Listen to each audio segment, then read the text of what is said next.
नमस्कार, स्वागत है आप सबका राजनीति के इस अखाड़े में। मेरा नाम है अजय सेतिया। मित्रों, चुनावों में अब सिर्फ 5 दिन पड़े हैं और प्रचार में सिर्फ 3 दिन पड़े हैं।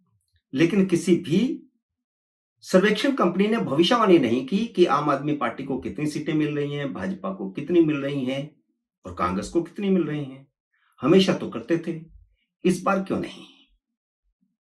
सर्वेक्षण कंपनियां दिल्ली में सर्वेक्षण क्यों नहीं कर रही? क्योंकि अखबारों और टीवी चैनलों की तरह उन्हें भी पैसा पहुंच रहा है। सर्वेक्षणों से दिल्ली की जमीनी हकीकत सामने आ जाएगी तो केजरीवाल की हालत और खस्ता हो जाएगी। कुछ तो हवा बेअसर इसका सर्वेक्षण का होता है। जमीन पर केजरीवाल और आम आदमी पार्टी के खिलाफ वैसी ही हवा बह रही है जैसे 2013 में कांग्रेस और शीला दीक्षित के खिलाफ बह रही थी। लेकिन टीवी चैनल और अखबार अभी भी केजरीवाल के गुण गा रहे हैं और मैं और मेरे जैसे कई पत्रकार मित्र अपने अपने YouTube पर कई दिन से कह रहे थे कि दिल्ली का मीडिया चंद पैसों में बिक गया है, विज्ञापनों में बिक गया है। वही बात पहली बार देश के प्रधानमंत्री नरेंद्र मोदी ने कही है। उन्होंने कहा है कि केजरीवाल ने हर कार्यक्रम के बजट का 20% खर्च किया, बाकी 80% विज्ञापन पर खर्च कर दिया और उस विज्ञापन का असर अखबारों की खबरों में और टीवी चैनलों में होने वाली बहसों में दिख रहा है, जिनमें केजरीवाल और आम आदमी पार्टी को जीतता हुआ दिखाया जा रहा है। अखबार और टीवी चैनल इस बार इतना जरूर कर रहे हैं कि किसी सर्वेक्षण कंपनी पर पैसा खर्च नहीं कर रहे। सी वोटर सर्वेक्षण कंपनी के मालिक यशवंत देशमुख ने हाल ही में आज तक के एक दूसरे चैनल न्यूज तक में एक इंटरव्यू दिया और उस इंटरव्यू में उन्होंने उल्टी गंगा बहा दी। उन्होंने कहा कि जिन 100 महिलाओं में से 80 महिलाओं ने पिछली बार आम आदमी पार्टी को वोट दिया था, वे इस बार भी आम आदमी पार्टी को वोट देंगी, यानी आम आदमी पार्टी का महिलाओं का वोट इंटैक्ट है। लेकिन जिन 100 महिलाओं में से 65 ने पिछली बार भाजपा को वोट दिया था, उनमें से 25 इस बार आम आदमी पार्टी को वोट देंगी। इसी तरह कांग्रेस को वोट देने वाली महिलाएं भी इस बार आम आदमी पार्टी को वोट देंगी। तो उनके हिसाब से 70 की 70 सीटें आम आदमी पार्टी जीत रही है।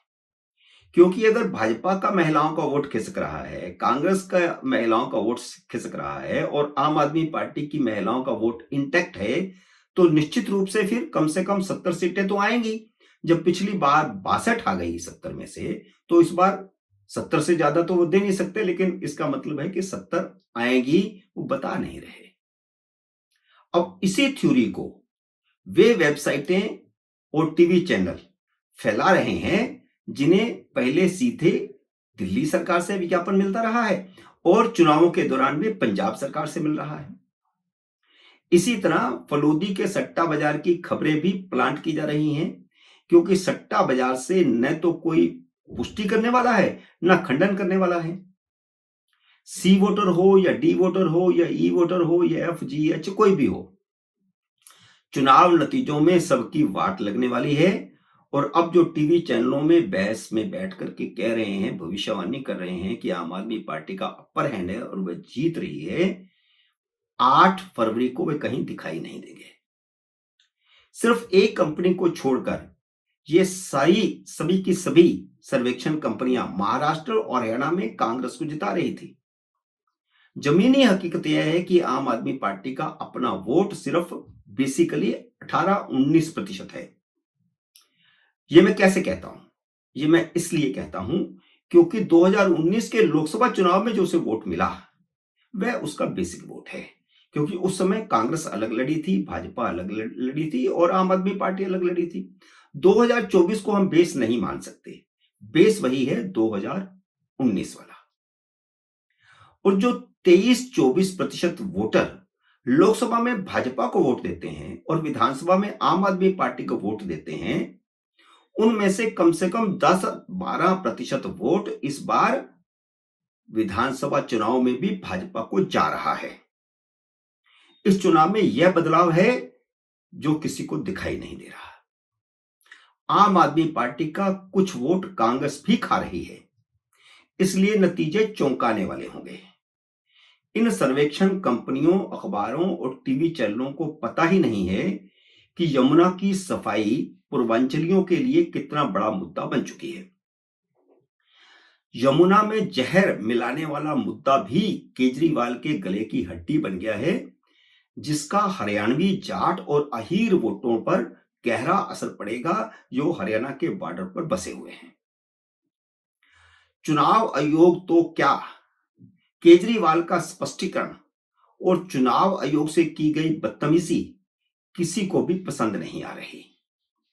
नरेंद्र मोदी ने यमुना की सफाई और साबरमती की तरह यमुना रिवर फ्रंट का वायदा करके दिल्ली में नया मुद्दा बना दिया है, क्योंकि साबरमती की भी हालत ऐसी थी लगभग जैसी यमुना की। और साबरमती को जिस प्रकार उन्होंने किया, और उन्होंने कहा कि मेरा अनुभव है, मुझे पता है कि कैसे करना है, तो इसलिए यह एक नया मुद्दा बन गया है। जबकि 3 बार यमुना को साफ करने का वादा करके केजरीवाल कह रहे हैं कि यमुना की सफाई से वोट नहीं मिलेंगे। अब सोचो, जो लोग बदलाव की राजनीति करने आए थे, वे अब बेशर्मी से वोटों की राजनीति कर रहे हैं। केजरीवाल को यमुना का पानी पीने की चुनौती देने के बाद राहुल गांधी ने भी यमुना किनारे जाकर के एक वीडियो शूट कर दिया है और दिखा दिया है कि यमुना की सफाई कैसी की है केजरीवाल ने। राहुल गांधी के तो सिर्फ हमले तेज हुए हैं, लेकिन मोदी ऐसे चुनावी वायदों की भी झड़ी लगा रहे हैं जो उनके घोषणा पत्र में भी नहीं थे। उन्होंने दिल्ली को वर्ल्ड क्लास सिटी बनाने का वायदा किया है, जहां कोई झुग्गी नहीं होगी, सभी झुग्गी वालों को फ्लैट दिया जाएगा। अब केजरीवाल कह रहे हैं कि भाजपा की सरकार आ गई तो झुग्गियां तोड़ दी जाएंगी, लेकिन मोदी कह रहे हैं कि झुग्गी वालों को फ्लैट दिए जाएंगे, जिसमें नल होगा और नल में जल भी होगा, और पाइपलाइन से रसोई गैस भी सप्लाई की जाएगी। चुनावों के दौरान ही आम आदमी पार्टी कैसे बिखर रही है, उसका अंदाजा इस बात से भी लग सकता है कि 7 विधायकों ने, जो अभी भी विधायक हैं, जो मौजूदा विधानसभा के विधायक हैं, उन्होंने आम आदमी पार्टी से इस्तीफा दे दिया है। हालांकि वे 7 विधायक वे हैं जिनका टिकट कटा है, लेकिन इनमें से एक त्रिलोकपुरी के दलित विधायक ने खुलासा किया है कि उनका टिकट इसलिए कटा है क्योंकि उन्होंने केजरीवाल से उन सफाई कर्मचारियों की लिस्ट मांग ली थी जिन्हें नौकरी में पक्का किया गया है, क्योंकि यह बड़ा वायदा करते हैं। पिछले चुनाव में वायदा किया था कि सारे सफाई कर्मचारियों को पक्का करूंगा, तो उन्होंने पूछा कि कितनों का किया, उसकी लिस्ट दीजिए, इसलिए उनका टिकट कट गया। दलित समुदाय के ही अब तक 3 विधायक पार्टी छोड़ चुके हैं। त्रिलोकपुरी के विधायक रोहित कुमार ने लिखा है कि केजरीवाल सिर्फ बाबा साहब अंबेडकर का फोटो लगाते हैं, दलित समाज के लिए काम नहीं करते हैं। महरौली के विधायक ने, जो नरेश यादव हैं, उन्होंने अपने इस्तीफे में केजरीवाल को महाभ्रष्ट बता दिया है। हालांकि ये इन बातें इनको पहले नहीं समझ आई, अब आ रही हैं क्योंकि टिकट कटा है।